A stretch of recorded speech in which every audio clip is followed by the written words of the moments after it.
Hello friends, welcome to the opportunistic mycosis part 2. So today's topic is opportunistic mycosis part 2 and the part 1 is already discussed. So let us start with the opportunistic mycosis. So what is opportunistic mycosis? This infection is caused by a group of fungi which are normally a part of human anatomical flora, or it will found in a nature and frequently isolate as laboratory contaminants. However, they are capable of causing infection in presence of opportunities such as low immunity. Like our body gives the opportunity to this fungus to cause this specific type of infection.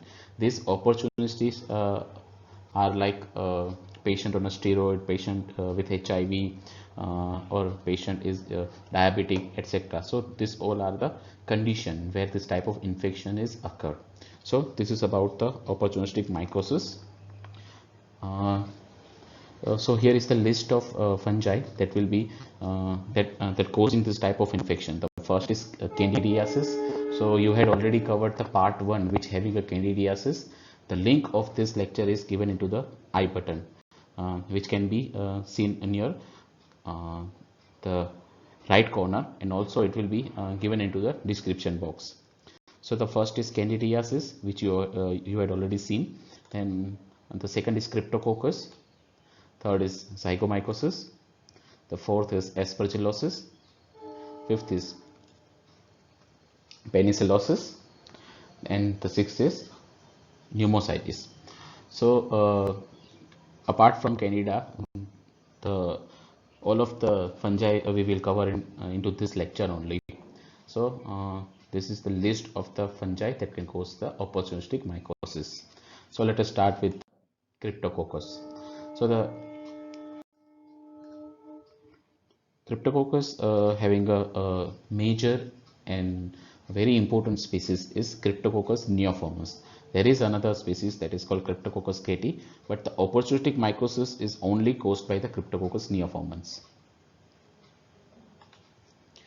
And the habitat of this fungi is mainly it is seen in soils contaminated with avian excreta and the pigeon droppings. The pathogenesis part: infection is acquired by the inhalation of aerosolite form of Cryptococcus. Both yeast as well as the basidiophones are infectious. In immunocompetent individual, the lungs exhibit defense mechanism which usually limit the infection. However, in people with low immunity, pulmonary infection occurs, followed by dissemination through blood. In CNS spread, the unique feature of the Cryptococcus is its ability to cross the BBB, that is blood-brain barrier, which occurs by the yeast cell either by migrate directly across to the endothelium or carried inside the macrophage as Trojan horse. Then the virulence factor. So here is the list of virulence factor having the Cryptococcus. The first is polysaccharide capsule. It is the principal virulence factor of the fungus. It is antiphagocytic and also inhibits the host local immune response. Then the second is enzyme phenyl oxidase, which having the ability to make the melanin production. Then other enzymes are also there, like phospholipase and urease. So this is the list of the virulence factor. Then the risk factors. So the individual at high risk factor of cryptococcosis include HIV patient with CD4 T cell count less than 200 microliter. Then patients with hematological malignancy. Then transplant recipient and patients on immunosuppressive or the steroid therapy. Then clinical manifestation. So the patient comes with the first pulmonary cryptococcosis. This is the first and the most common presentation. Then cryptococcal meningitis. It represents the chronic meningitis with headache, fever, sensory and memory loss, cranial nerve paralysis, and loss of vision due to optic nerve involvement. Then skin lesion is also there. They are commonly seen with Cryptococcus neoformans. Then osteolytic bone lesions will be is also associated with this type of infection. Then the laboratory diagnosis of cryptococcosis. You can collect the specimen according to the site involved, like CSF, blood, or skin scraping. Then direct detection methods also there. This having the first and important is negative staining. Modified India ink stain is useful, and also nigrosin stain are also useful to demonstrate the capsule, which appears as refractile delineated clear space surrounding the round budding yeast cell against the black background. Here you can see the budding yeast cell that having a capsule. Capsule may be twice of thick as the diameter of the yeast cell, and also India ink stain is less sensitive than nigrosin stain. Mostly this will be useful for demonstration of the capsule. Then we also having the gram stain. In the gram stain, you can clearly see the gram positive budding yeast cells. Then other stains will be also useful, like musicarmine and the Mason-Fontana stain. You can also do the antigen detection test for the capsule. Here the sample will be useful is CSF or serum, and the type of test is latex agglutination test. The sensitivity of this test is 95%. So this is about the laboratory diagnosis and the direct detection method. Now we will move forward to the culture. So in the culture, you need a SDA without antibiotics or blood agar or chocolate agar. The incubation of this culture is at 37 degrees Celsius. Blood is inoculated in biphasic blood culture bottle, and colonies will be appears as mucoid, creamy white, and yeast cell. You can see in the picture. Then conformation of the cryptococcal species is done by, first you need a Niger seed agar and bird seed agar. Then growth at 37 degrees Celsius, urease test is positive, assimilation of the inositol and the nitrate, and the mouse pathogenicity test is positive. So this is how you can differentiate the cryptococcus species. So this is all about the cryptococcus. Then zygomycosis. Zygomycosis represent the group of life-threatening infection which is caused by the aseptate fungi belonging to the phylum Zygomycota. The agent of this zygomycosis in two orders. The first order is order Mucorales that can cause the mucormycosis. This include Rhizopus, Mucor, etc. Then the second order is Entomophthalales that causing the entomophthalomycosis. This having a Basidiobolus and Candidiobolus. So this many fungi are comes under this phylum. The most important thing here is Rhizopus and the Mucor that can cause the mucormycosis. The mucormycosis, the pathogenesis of this mucormycosis is spores of the fungi causing the mucormycosis are found ubiquitously in the environment. Transmission is occur via inhalation route, inoculation route, or rarely the ingestion of the spores. Spores develop into the mycelial form containing the wide aseptate hyphae, which are angio-invasive in nature, resulting in spread of infection. You can differentiate the mucormycosis or the zygomycosis from the aspergillus is by the mucormycosis is always a aseptate hyphae, while the aspergillus is always a septate hyphae. This is how you can differentiate the mycelia of the aspergillus and mucormycosis. Then the predisposing factors. Agents of this mucormycosis require iron as a growth factor. Hence, conditions with increased iron load are at higher risk of developing invasive mucormycosis. Then diabetic ketoacidosis is also there, is the most important risk factor. Even acidosis causes release of iron from the sequestered protein in the serum. That's why this is the important risk factor. Then end stage renal disease, and at last the defects in phagocytic functions like neutropenia and the steroid therapy. So this will the predisposing factors. Then clinical manifestation, patient comes with the first rhinocerebral mucormycosis. In the picture you can see the orbital cellulitis in the first picture, in the second picture is of a proptosis. Then patient also comes with the pulmonary mucormycosis. It's the second most common form which is occurs in the patient with a leukemia. And the third is cutaneous mucormycosis, then gastrointestinal mucormycosis such as necrotizing enterocolitis, which is seen commonly in the premature neonates, because the immunity of these neonates are lesser. That's why the opportunistic infection is more prone to this type of patients. Then disseminated mucormycosis. The brain is the most common site of dissemination, but it can affect any organ. And the miscellaneous forms. So the any body site may be randomly affected, such as bones, trachea, and kidneys, etc. So these were about the clinical manifestation. Now we will move forward to the laboratory diagnosis. For laboratory diagnosis, you need a histopathological stain such as methenamine silver, or you can also use the HNE. In methenamine silver stain, you need a tissue biopsy which shows broad accepted hyaline hyphae with wide angle branching. So you can see in the picture there is a wide angle branching, but this whole hyphae is aseptate, which you can differentiate from the aspergillus that having a septate hyphae.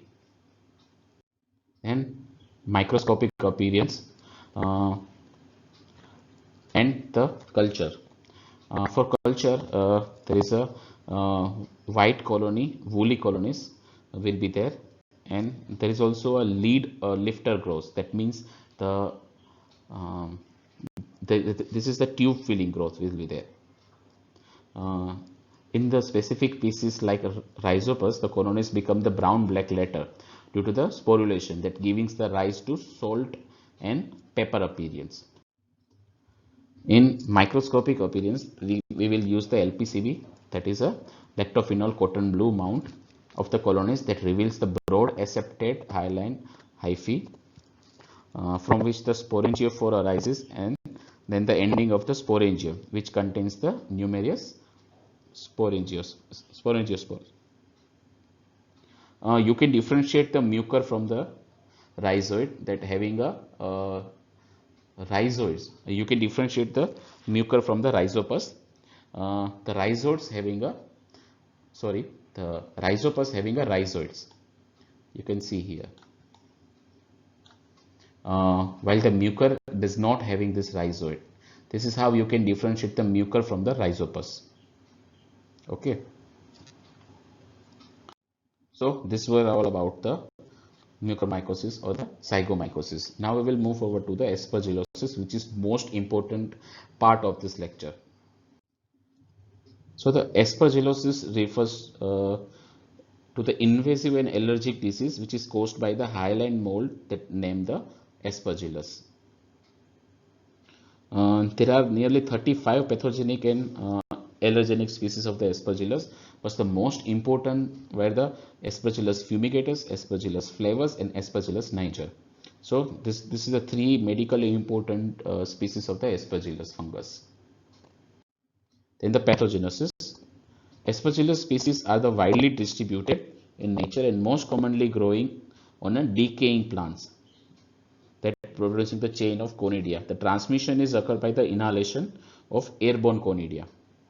Then the risk factor of invasive aspergillosis are steroid use, then profound neutropenia, neutrophil dysfunction, underlying pneumonia, chronic obstructive pulmonary disease, tuberculosis, and also the anti-tumor necrosis factor therapy. So these were all about the risk factor for invasive aspergillosis. Then the clinical manifestation, patients comes with a pulmonary aspergillosis.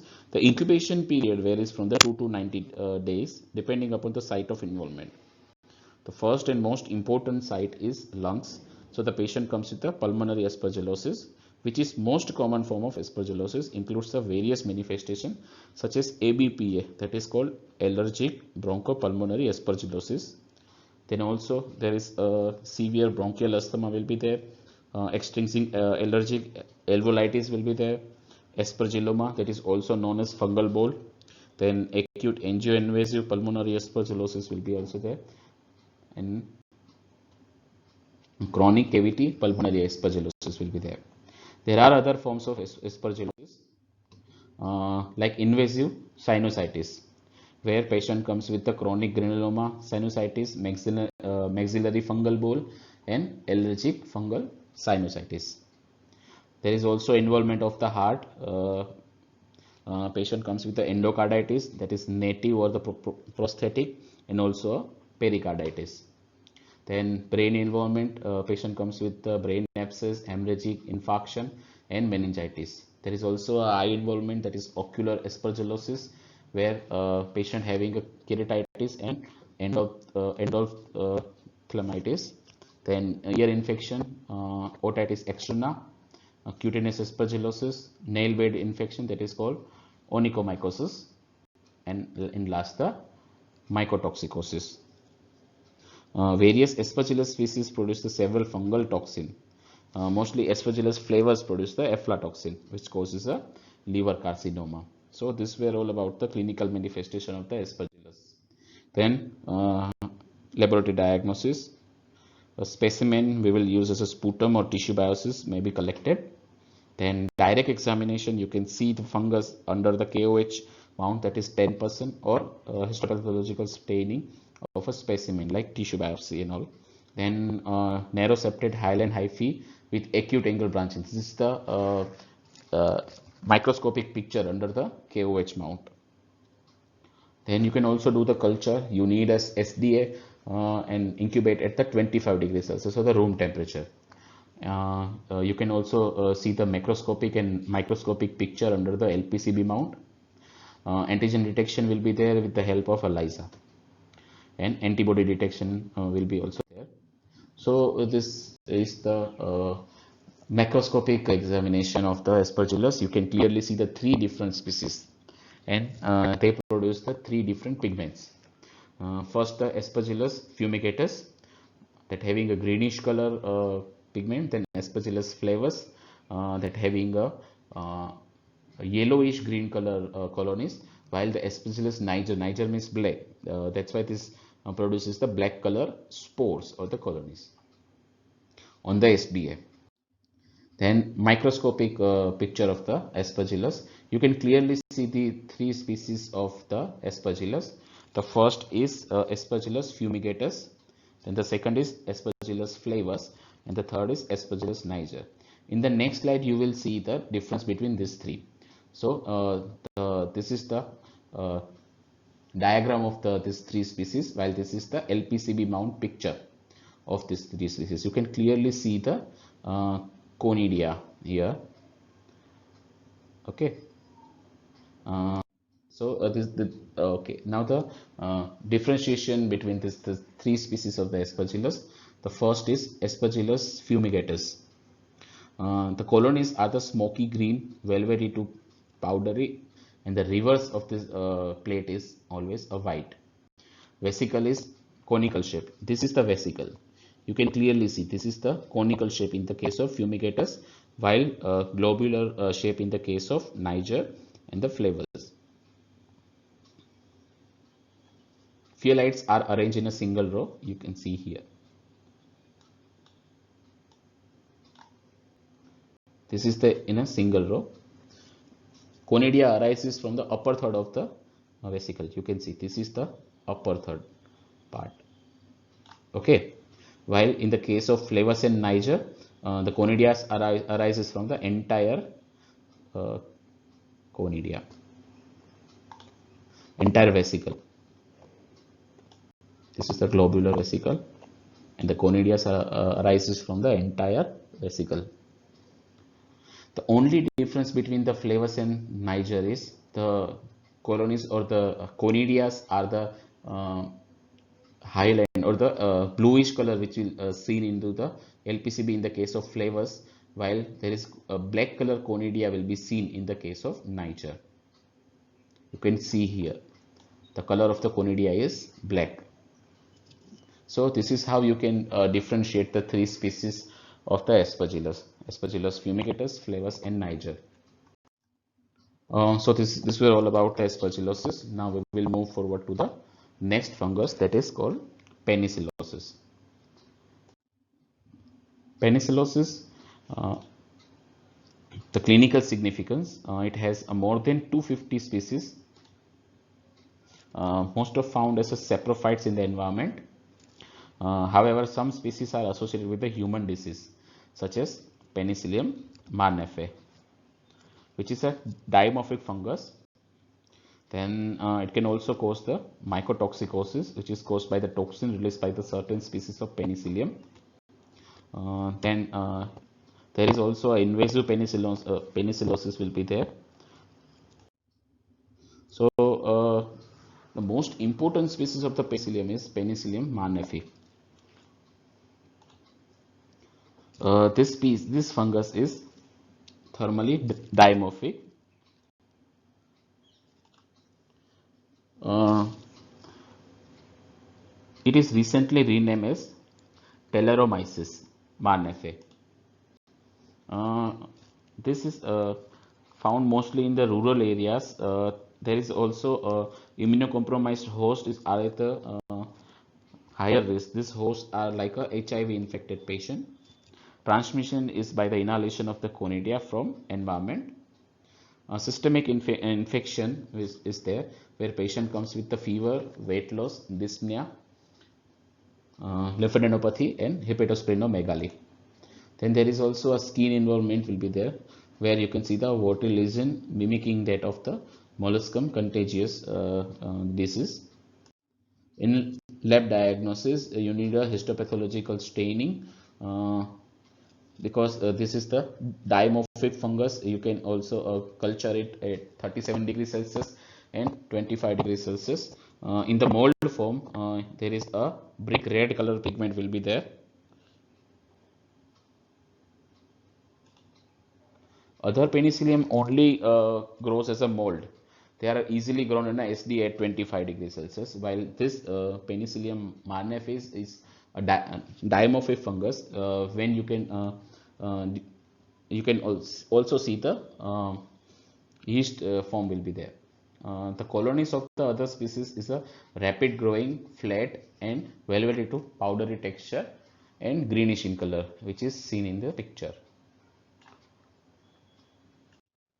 So microscopic appearance in the LPCB mount of the colonies.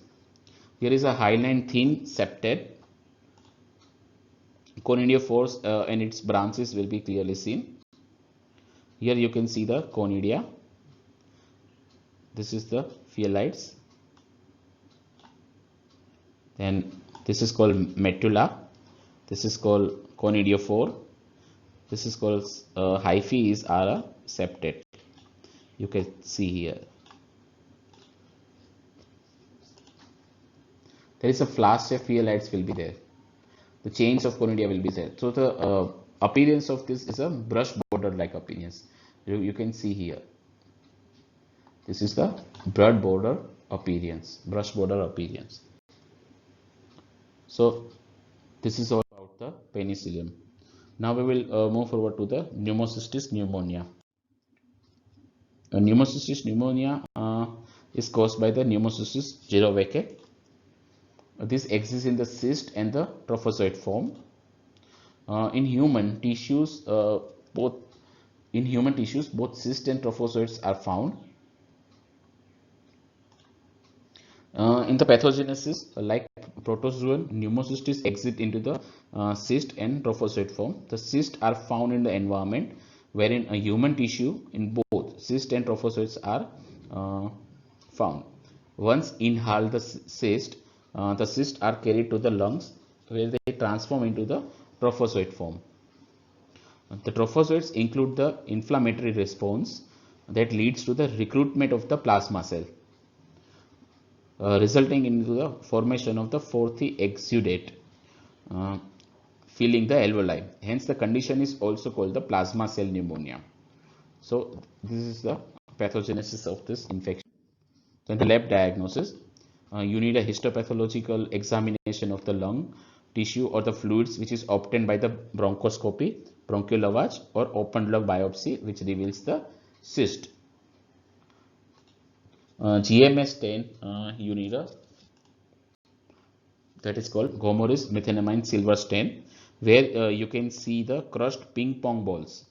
This is the crushed ping pong balls against the green color background. The color of this ping pong ball is a black color.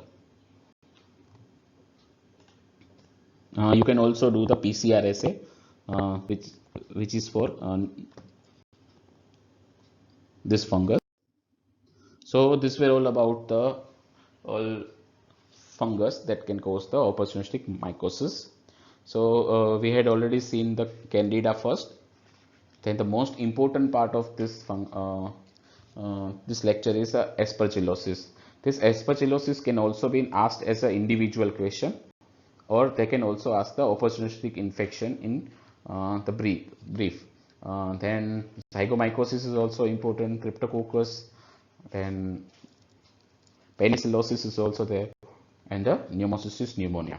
So this were all about the part 2 of the opportunistic mycosis. Okay, thank you for the listening.